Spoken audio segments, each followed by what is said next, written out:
What rights do people have, and where do they come from? Who gets to make decisions for others, and on what authority? And how can we organize society to meet people's needs?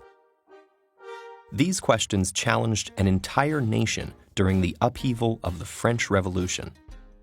By the end of the 18th century, Europe had undergone a profound intellectual and cultural shift known as the Enlightenment. Philosophers and artists promoted reason and human freedom over tradition and religion. The rise of a middle class and printed materials encouraged political awareness, and the American Revolution had turned a former English colony into an independent republic. Yet France, one of the largest and richest countries in Europe, was still governed by an ancient regime of three rigid social classes called estates. The monarch, King Louis XVI, based his authority on divine right and granted special privileges to the first and second estates, the Catholic clergy and the nobles. The third estate, middle-class merchants and craftsmen, as well as over 20 million peasants, had far less power. And they were the only ones who paid taxes, not just to the king, but to the other estates as well. In bad harvest years, taxation could leave peasants with almost nothing, while the king and nobles lived lavishly on their extracted wealth.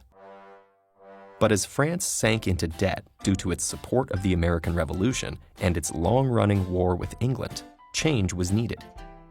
King Louis appointed Finance Minister Jacques Necker, who pushed for tax reforms and won public support by openly publishing the government's finances. But the king's advisors strongly opposed these initiatives. Desperate for a solution, the king called a meeting of the Estates General, an assembly of representatives from the three estates, for the first time in 175 years. Although the Third Estate represented 98% of the French population, its vote was equal to each of the other estates. And unsurprisingly, both of the upper classes favored keeping their privileges. Realizing they couldn't get fair representation, the Third Estate broke off, declared themselves the National Assembly, and pledged to draft a new constitution, with or without the other estates. King Louis ordered the First and Second Estates to meet with the National Assembly, but he also dismissed Necker, his popular finance minister. In response, thousands of outraged Parisians joined with sympathetic soldiers to storm the Bastille prison, a symbol of royal power and a large storehouse of weapons. The revolution had begun. As rebellion spread throughout the country, the feudal system was abolished. The Assembly's Declaration of the Rights of Man and Citizen proclaimed a radical idea for the time: that individual rights and freedoms were fundamental to human nature, and government existed only to protect them. Their privileges gone, many nobles fled abroad, begging foreign rulers to invade France and restore order. And while Louis remained as the figurehead of the constitutional monarchy, he feared for his future.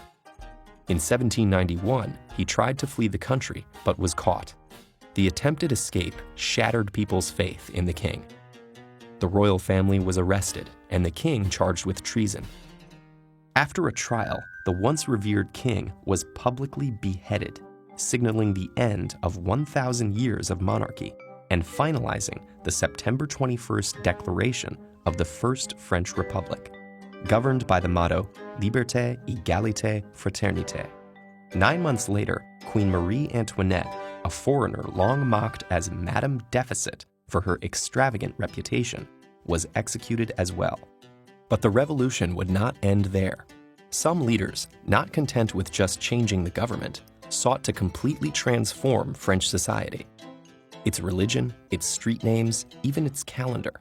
As multiple factions formed, the extremist Jacobins, led by Maximilien Robespierre, launched a reign of terror to suppress the slightest dissent, executing over 20,000 people before the Jacobins' own downfall. Meanwhile, France found itself at war with neighboring monarchs seeking to strangle the revolution before it spread. Amidst the chaos, a general named Napoleon Bonaparte took charge, becoming emperor as he claimed to defend the revolution's democratic values. All in all, the revolution saw 3 constitutions and 5 governments within 10 years, followed by decades alternating between monarchy and revolt before the next republic formed in 1871. And while we celebrate the French Revolution's ideals, we still struggle with many of the same basic questions raised over 2 centuries ago.